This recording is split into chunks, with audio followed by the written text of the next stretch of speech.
We're back again, baby! Here to bring you some more absolute gems from the horror genre that may have escaped your view. Give a check out to Alistair Hodgins' original article over on whatculture.com. I'm Sean Ferrick for What Culture Horror, and here are 10 more perfect horror movies you've never heard of.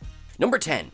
All My Friends Hate Me. Sometimes the best horror movie is the one that keeps you guessing until the end. Far from masked slashers stalking the streets and body horror gore in every frame, British indie flick All My Friends Hate Me takes the road less travelled and sets up a psychological roller coaster that winds the tension tight and doesn't show its hand until the final scene. Returning from volunteering abroad in a refugee camp, Pete, played by Tom Stourton, reunites his misfit band of university friends to celebrate his 31st birthday on a secluded country estate. But the unwelcome presence of mysterious local Harry, Dustin Demry Burns, shatters the group dynamic and upends the celebrations. When everything starts going wrong and his friends turn on him one by one, Pete becomes convinced there is a darker plot afoot.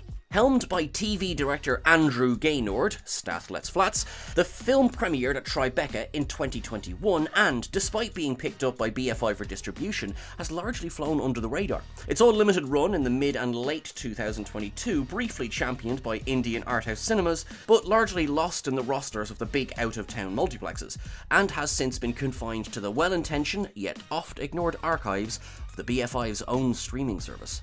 Number 9. One Cut of the Dead. As far from a conventional horror movie as they come, Shinichiro Ueda's One Cut of the Dead is a Japanese zomcom that flexes, stretches, and breaks just about every generic and filmic boundary using only a tight 90 minutes of your time and a £20,000 budget. The movie sees a director and his crew face the rising dead in a remote abandoned facility that was apparently used for supernatural experiments during World War II. They must face off against zombies and each other while attempting to capture the whole affair in a single take. One Cut of the Dead uses the device of a film within a film to perfection, shooting on location with a director who will literally go to any length to bag the perfect scene. Everything is low budget, especially the score, and yet One Cut of the Dead is far more than the sum of its parts, rapidly settling into its own unique filmic vocabulary and having as much fun as it can with it. Its constant pace and perfect comedy beats make One Cut of the Dead an easy watch, no matter how many shaky cam or amateur dramatic moments, and without giving too much away, it manages to step well outside its own boundaries, turning its brilliant effects and acting on their head several times in unexpectedly creative fashion. Number 8. Zana.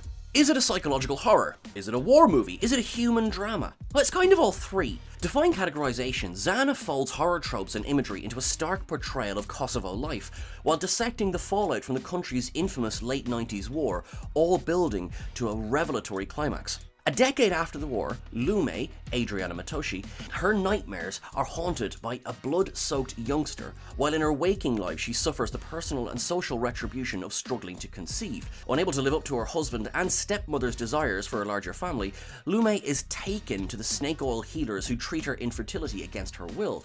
Afflicted by PTSD, her struggles build and hallucinations threaten to separate Lume from her reality altogether.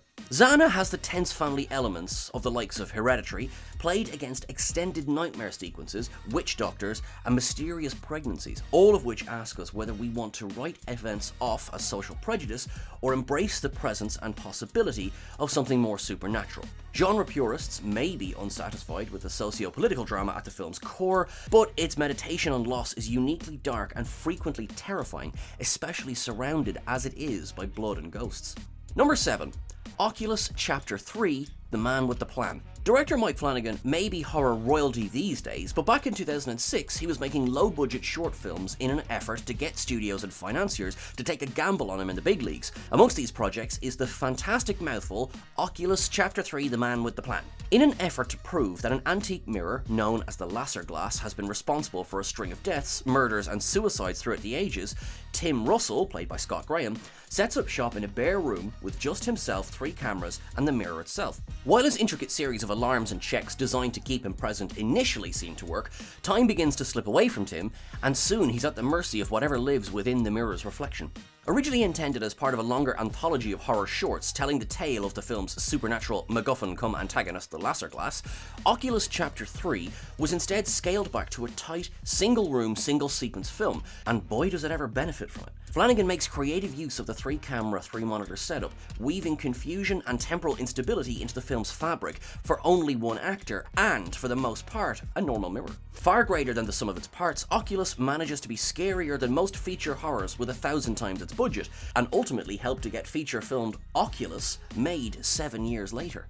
Number 6. Hounds of Love.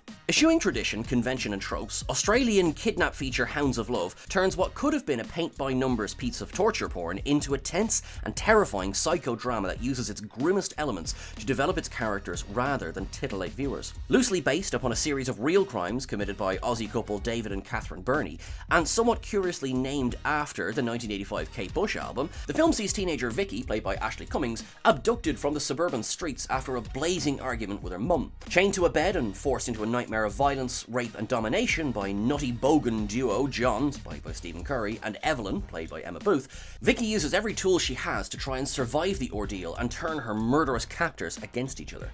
Unlike your run-of-the-mill kidnap horror flick, most of the truly horrific things happen off-camera in Hounds of Love, but somehow this often only makes them worse. The direction is eerie, the characters creepy, and the soundtrack equal parts intense and haunting, making the most of synthesizers and drones, and yet, although it did apparently get an international release, you'd be hard-pressed to find anyone who's seen it. Number 5. Revenge. Another twist on tradition, French-language thriller chiller Revenge sets itself up as the heir to some of the early video nasties, such as Last House on the Left and I Spit on Your Grave, and yet the end result is closer to Art House than to Last House. Revenge is the story of Jen, played by Matilda Lutz, her revenge on a trio of rich hunting buddies whose rape and murder of the young socialite doesn't quite go to plan. Stuck in the middle of the desert with a gut wound and no outside contact or point of refuge, Jen runs a guerrilla campaign against her attackers, replete with grot, grime, blood, hallucinations, and some creatively staged kills. Despite its rape-revenge storyline and willingness to unflinchingly depict depravity and gore, Revenge manages to rise above its exploitation roots and deliver something stylish, nuanced, surreal, and rewatchable for all the right reasons. As a tonic to those aforementioned nasties, it offers many of the same thrills while centering the story on a 3-dimensional female lead whose plight and exploits are all the richer for her character development from saccharine trophy mistress to self-possessed badass. While the mere fact of subtitles has limited the film's appeal for a wider Western audience, Revenge's lack of exposure has only served to bolster its indie sleeper credentials. Number 4. Tigers Are Not Afraid. Mexican indie horror Tigers Are Not Afraid is the place where City of God meets Pan's Labyrinth, where the brutalities of reality manifest surrounded by supernatural horrors, and it never shies away from an opportunity to plunge us into the worst of a society where human trafficking, bloody murder, and orphaned children are commonplace. Estrella, played by Paulo Lara, a preteen with a relatively normal life, is wrenched into orphanhood when the local drug cartel kidnaps her mother. Armed with 3 pieces of wish-granting chalk and stalked by the spectre of her mother and many other dead innocents, she joins up with Shines, Juan Roman Lopez, his gang of homeless orphans, when they wage a small and surprisingly effective war on the cartel. Tigers Are Not Afraid's craft and storytelling genius far outstrip its financial means, budgeted somewhere in the region of £1 million, and while the CG isn't as flashy as its big-budget contemporaries, blends it with prosthetics and practical effects to bring all manner of street and supernatural horrors to life. The real genius of the film, however, is how it uses horror not as a means to deflect from the real terrors faced by its child protagonists, but as a fundamental component of its narrative thrust, viscerally rendering the very real violence of such cities stricken by the Mexican drug war. Number 3. Mad God. Horrific, majestic, and dark, stop-motion acid dream Mad God submerges us in a layer after layer of visuals that would make David Cronenberg blow chunks, descending into a subterranean hellscape that never shies away from an opportunity to one-up its own depravity. The assassin, a lone soldier in a gas mask and a trench coat, journeys into the underworld, carried by a diving bell, and with disintegrating maps guiding his mysterious mission, to destroy the underworld.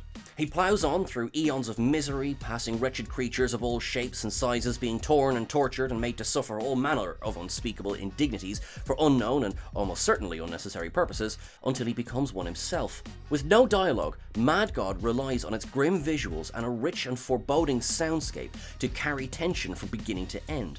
And, while almost unbearable at times, this combination also ends up being curiously transcendent, Something like the state of euphoria Martyrs tells us people enter when they've endured more pain than their system can handle.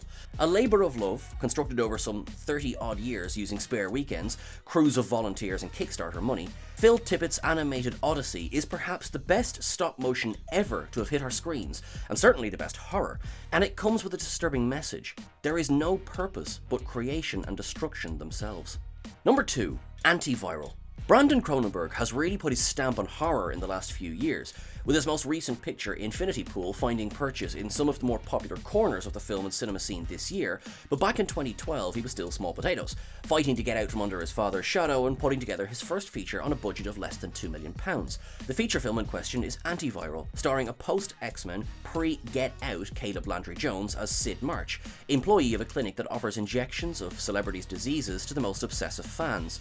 But Sid leads something of a double life, infecting himself and selling the disease pathogens on the black market. He makes some side money and spends most weekends recovering in bed, but soon runs into an illness he can't quite shake, and a dark conspiracy at the heart of it all.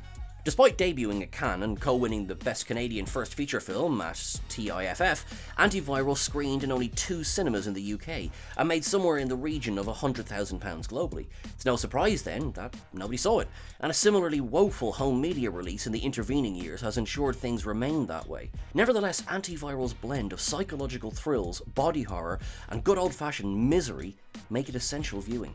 Number 1. Psycho Gorman. Up doesn't even begin to cover Psycho Gorman, but it's a good starting point. Imagine if Quentin Dupieux and Tarantino had made E.T. on a shoestring budget, then threw it into a blender with a 1990s Saturday morning TV show, and you might get something in the ballpark of Steven Kostanski's batshit sci-fi horror. Psycho Gorman, played by Matthew Ninneber, is a genocidal intergalactic warlord whose name comes courtesy of a sociopathic little girl, Mimi, played by Nita Hosihana, and her long-suffering brother, Luke, played by Owen Meyer, who dig the alien up in the back garden playing a game of Crazy Ball, don't ask, and inadvertently harness the power to control him.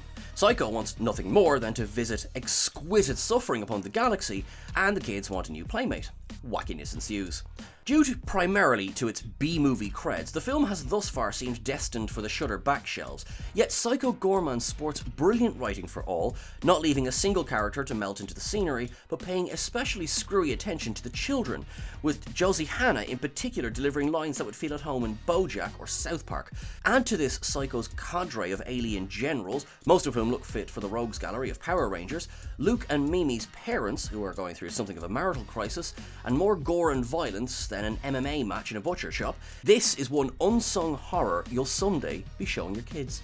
That's everything for this list. This is already a sequel, so who knows when it might be a part 3. Would you like that? Let us know in the comments below. Remember, go check out the original article on whatculture.com. Don't forget to follow us on Twitter at whatculturehorror. You can follow myself at Sean Ferrick on all the Twitter fear as well. You're all awesome and wonderful, and until I see you again, look after yourselves. Thanks very much.